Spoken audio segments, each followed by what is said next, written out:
Recently একটা ব্যাপার আমি অবজার্ভ করতেছি, মোস্ট প্রবাবলি নট অনলি আমি, আই থিঙ্ক মোরলেস এভরিওয়ান অবজার্ভ করতেছে যে বেশ জ্যাম হয়, বাট জ্যামটা যে আসলে কি কারণ, মানে দ্যাট মিনস ভ্যালিড কোনো রিজন আমরা খুঁজে পাই না।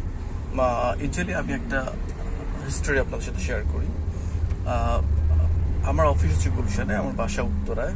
সো ফিউ ডেজ অ্যাগো আমি যখন যাচ্ছিলাম উত্তরা থেকে গুলশানে, তো উত্তরা জসীমউদ্দিন মোরলেস আমরা তো সবাই চিনি, যারা এই দিকটায় বা এই দিকটা না থাকলেও চিনি। সো যখন যাচ্ছিলাম, তো জসীমউদ্দিন থেকে এয়ারপোর্টের পরের যে স্টেশন কাউলা পর্যন্ত, এই জায়গাটুকু ক্রস করতে আমার অ্যারাউন্ড 1 আওয়ার সময় লাগছে। যে এই জায়গাটুকু অনলি 5 মিনিটসের রোড আমরা জানি। সো ইস্যুটা হচ্ছে যে কেন যে 1 আওয়ার লাগলো, সবাই মনে করছে সামনে হয়তো কিছু একটা ঘটছে, এক্সিডেন্ট বা লাইক দ্যাট কিছু একটা। সো আমরাও একই ধারণা করছি যে হয়তো সামনে বড় ধরনের কোনো ম্যাসি কোনো সিচুয়েশন তৈরি হয়েছে, অ্যাক্সিডেন্ট বা কিছু একটা লাইক দ্যাট। বাট আমরা যখন কাউলা ক্রস করলাম, দেখলাম যে ওখানে তেমন কিছুই ঘটে নাই, দ্যাট মিনস ওখানে কিছুই ছিল না।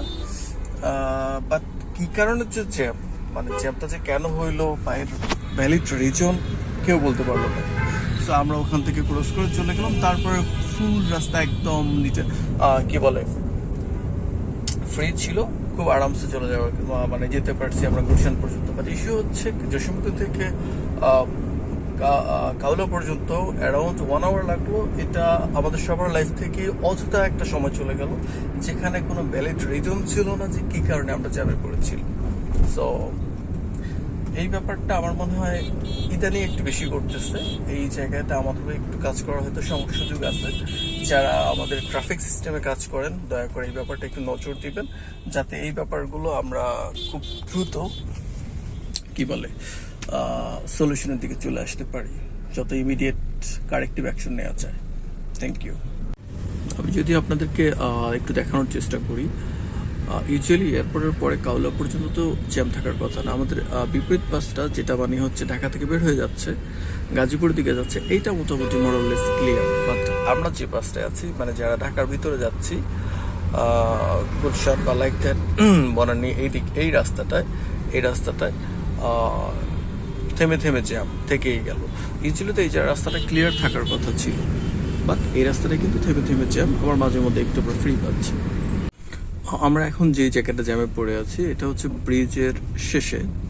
সো এয়ারপোর্ট যে ব্রিজ আমাদের, এই ব্রিজের পরপর মানে ব্রিজ থেকে আমরা নামতেছি।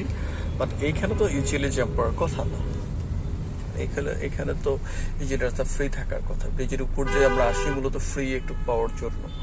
But look at this, all are block, গাড়ি খুব স্লো চলতেছে, মানে চলতেছে বা প্যাক হয়ে গেছে, ব্যাপারটা এরকম যে পুরো কম্প্যাক্ট হয়ে যাচ্ছে।